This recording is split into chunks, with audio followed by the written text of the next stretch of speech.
everyone, welcome back to my channel, welcome back to Itchy Nostrils. I'd like to introduce you to my kombucha addiction, which is very new. I'm really late to the game. I love kombucha. I feel like I'm expressing just how middle class I am with this because it's Hugh Fernley Whittingstall's River Cottage Organic Kombucha, orchard flavour, plum, apple and quince. But it's actually like so delicious. Who knew I'd love drinking vinegar quite so much? Anyway, welcome back to my channel. I haven't been very active on here, but I've just been working really hard for most of this year. Kind of autumn, winter of last year was also really intense.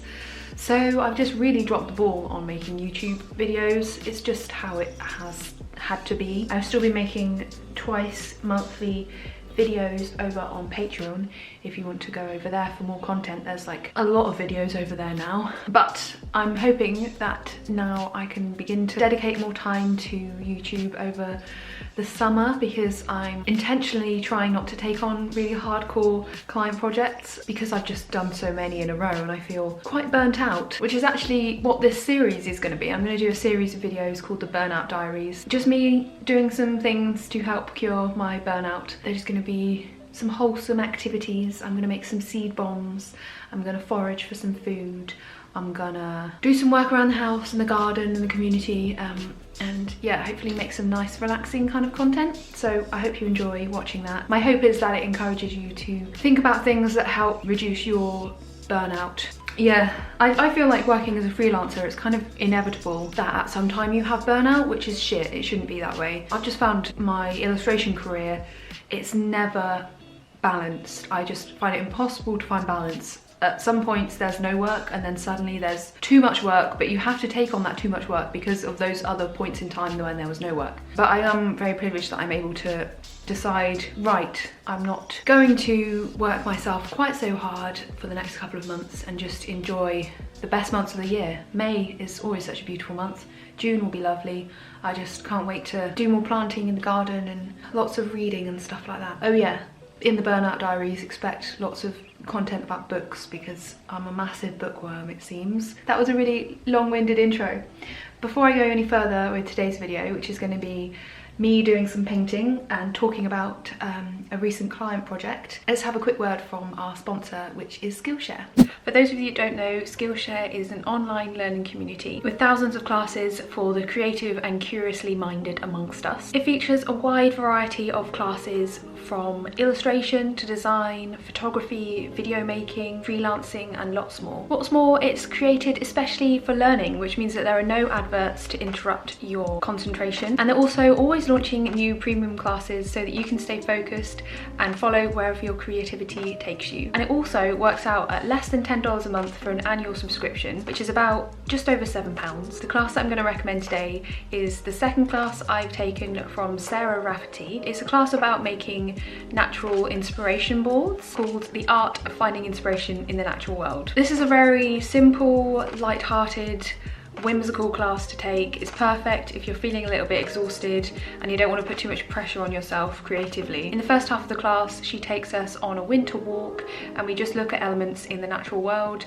She finds different things that she's inspired by. She encourages us to walk through streams, to look at the textures on bark and ice and ferns and seed pods, so it's all very relaxing, lovely stuff to think about. And then we go back to her studio and we're making an inspiration board, we're gathering items. Just a nice easygoing class to watch. Thank you to Skillshare for sponsoring this video. Now let's get back to the vlog. Welcome to my desk. I've been painting dogs for the past couple of months and it's for a board game, and I'll talk about it in a little bit, but I am going to be painting one that I missed off, which is a miniature poodle.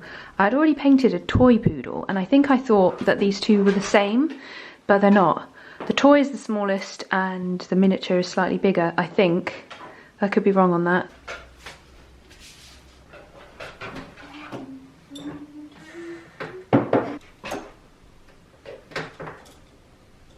So I hope this audio is okay.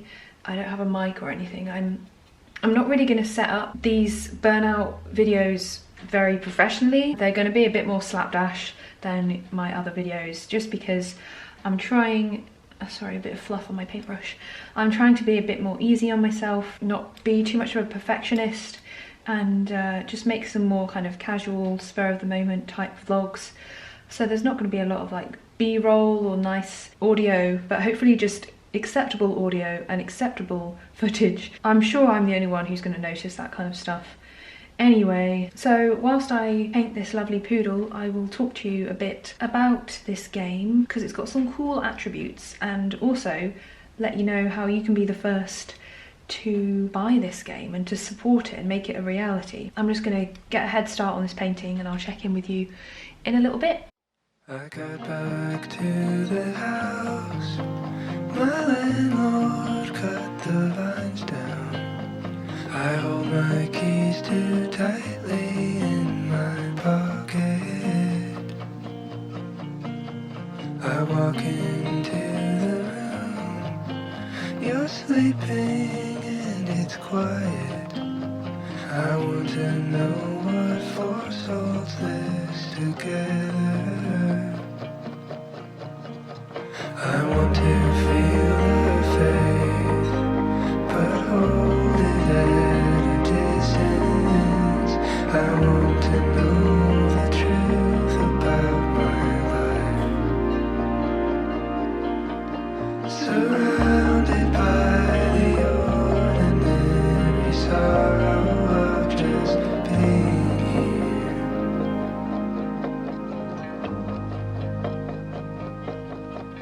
Okay, so I've got the body of the poodle pretty much nailed. I'm gonna move on to a smaller brush here. There you can see it. It's not the most well looked after brush. Actually, I've used it a lot, so that explains why it's not as nice as it could be. I find that I go through these small brushes so quickly. But anyway, yeah, I'm starting on the face of this lovely poodle. So whilst I do this most intricate part, I'm going to talk to you about the game. So yeah, if I haven't mentioned already, these illustrations and hundreds more are for a board game, and this board game's a little bit different because it's not with the same publishers that I usually work with, Lawrence King, who I've worked with on Ocean Bingo, Royal Bingo, 5 other board games that I've illustrated. So the board game that I've been working on is going to have 160 dog illustrations on it. It's a card-driven game, so all of these dogs are on their own cards, which are beautifully designed. I've been looking a bit at the behind the scenes of the design process and it's very exciting. Something else that's really cool is that this board game has a female designer and is also published by a female-led publisher, which is really cool and apparently quite unusual for the board game industry, which I didn't know, but also kind of expected. So that's cool. There's a lot of female creative work that's gone into this board game. This board game is going to have a Kickstarter, and that Kickstarter is expected to go live in autumn. And the Kickstarter will also have like some cool extra things that you can receive as rewards to help this board game get published. So if you want to be in the know and be one of the first people to back this project when it's launched and not miss out on the launch of it, you can sign up to Birdwood Games newsletter, which I will leave in the description of this video. It'd be really cool if you went and signed up so that you can hear more about this board game as more information comes out. So yeah, it's based around dog walking, which I think is such a cool idea. And it's also about like learning about the different breeds and collecting the different breeds. I'm just going to finish up painting this poodle now. If you have any questions about the game, leave them in the comments. I'm really excited that I've been able to talk to you about it and share more about what I've been working on these past few months. Bye. I finished the miniature poodle. Here they are. I just got a book delivery, so I'll show you that. Let's see which one it is. Ooh, My Year of Rest and Relaxation. I've heard so much about this book, good and bad, that I was just too intrigued not to get a copy myself. So I'm hoping this will just be really absorbing and kind of like moody. It's about a girl who's like, I think she's quite like rich, maybe she like has inheritance or something, and she's quite depressed and she decides to just take a year and tries to remain asleep as much as possible, I think the protagonist might not be someone very likeable. I think she might be quite privileged and annoying and whiny. I actually think it's quite interesting sometimes to not like the protagonist of a book. It kind of makes you observe yourself and how you view other people, the different things that you'll tolerate in people and not tolerate. Yeah. If you've read this, let me know what you thought about it. From one book to another. This is one that I got for Christmas from my mum. It's called The Forages Calendar. I'm going to see if it has something about picking nettles. The leaves need to be collected when the plant is young, about knee height. So I'm going to make a nettle soup, which is, I think, the most common thing to do, or nettle tea. And the reason I really want to cook with them is because they're supposedly very good for you. Well, not supposedly, they are. They're really high in iron and also vitamin C, which helps the absorption of iron. So they're a good thing to put into your diet. And I also think it's quite cool that my ancestors, if indeed my ancestors are from the British Isles, they will have eaten nettles. I think it's cool to think about our ancestors foraging for the plants that still exist today and including that in our diet. I just sent off the file to the client, so I'm done for the day with working, and I'm going to try and get Craig off his work call and we'll go foraging for the nettles and take our dogs on a walk.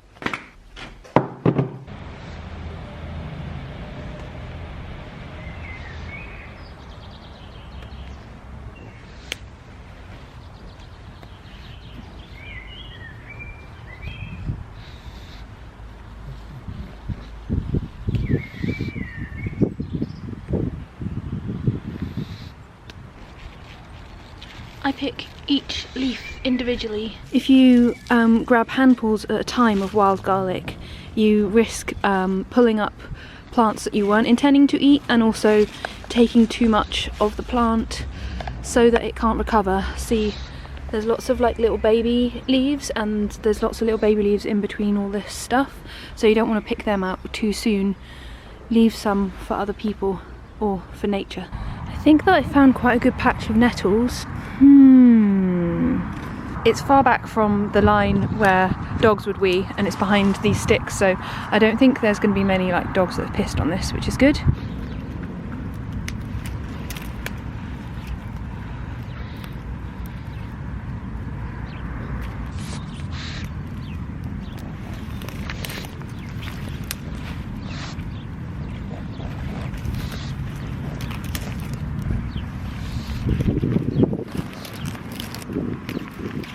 Wait here, Quentin. Wait here.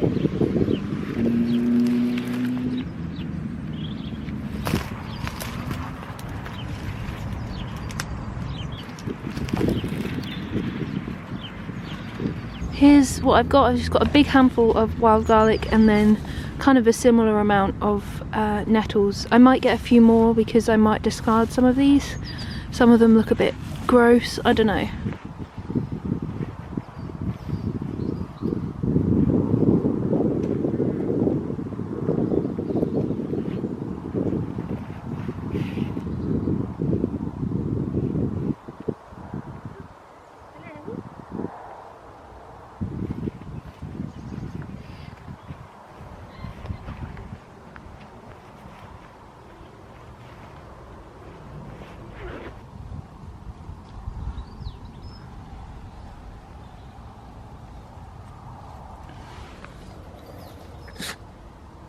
Oh, bless you. Oh. I think I might have just found a badger set. It looks like it's very newly dug. Like, I'm very enthusiastically dug as well. Like, here's my hand. It's really huge and going under the tree. If it is a badger set, then I'm going to keep an eye on this, because people like to do horrible things to badgers. They say that to tell the difference between a badger set and a rabbit set is to look for like badger hairs. And I think that's what I have here. They get caught in like the twigs and stuff. So I think maybe this is a badger set, which is exciting. I didn't know I had one so close to home. Maybe they just moved in. Another way you can tell the difference between a badger set and a rabbit warren is badgers make like a D on its side as an opening, So it does look like that, like a D, and then it's pretty straight along the bottom, whereas rabbits make more of a circular opening.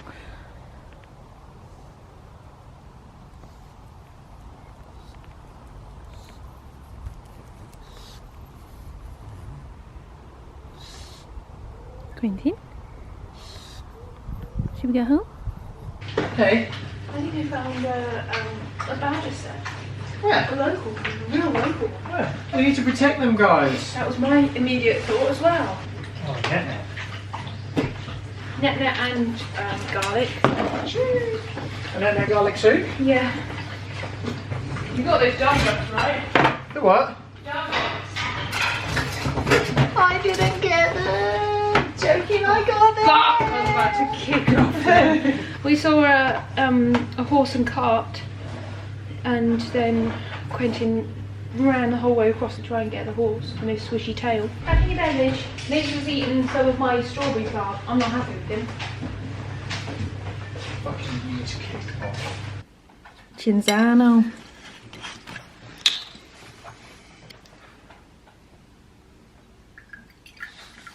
Shot of.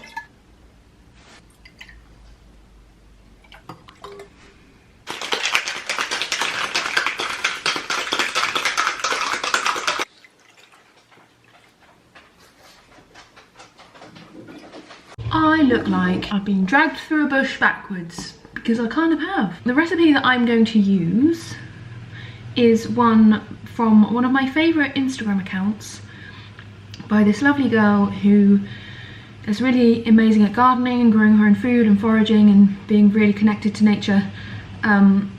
She's called Poppy Okocha, and she's one of my favourite accounts on Instagram. And she has a recipe for nettle and wild garlic soup. 3 handfuls of wild garlic, 1 handful of nettles, 3 medium-sized potatoes. I've got 2 potatoes. 2 carrots. I've got 3 sad carrots. I'm just soaking them in water and then changing out the water and soaking them again, and kind of using the end of my washing up brush to mush everything about and get rid of dirt and stuff. I cooked the nettles and the wild garlic in a little bit of vegan butter and then put it in the blender with the potatoes and garlic and a bit of seasoning. I put celery salt in there, salt and pepper, a bit of nooch, a few onion granules and maybe like half a teaspoon of stock powder. Covered that in oat milk and a bit of water and then blended it up. And then all I've added to it in the pan is lemon juice to lift it. And it's a really good soup. It does taste a bit like pea soup. You got something to say? Only to say that you said garlic again, and I just wanted to make sure that people didn't think that you put wild garlic in there and then you put garlic in it. What you meant is carrot. You meant wild garlic. Oh, did I say potatoes and garlic? Oh, I meant potatoes and carrot. There's a carrot in there. Yeah, there's 2 carrots. 3 carrots.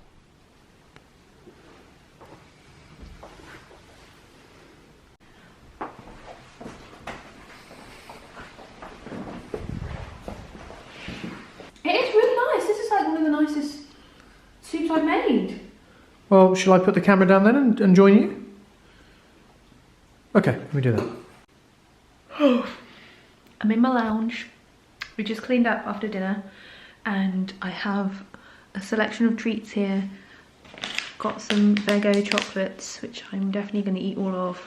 And I have some choco tea. And I think I'm going to try reading this for a couple of hours tonight. Also on my reading list is this hunk of a book. I accidentally ordered 2 copies of this, so Craig and I are going to read it together. I just really want to read something a bit less difficult, I think.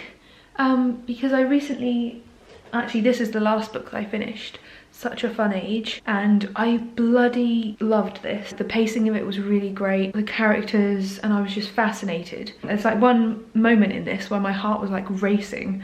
It was such an enjoyable read, and I could read so much of this in one go without like losing concentration. I really recommend this book. Let me know if you've read any of the books that I've shown today. That's the end of this video.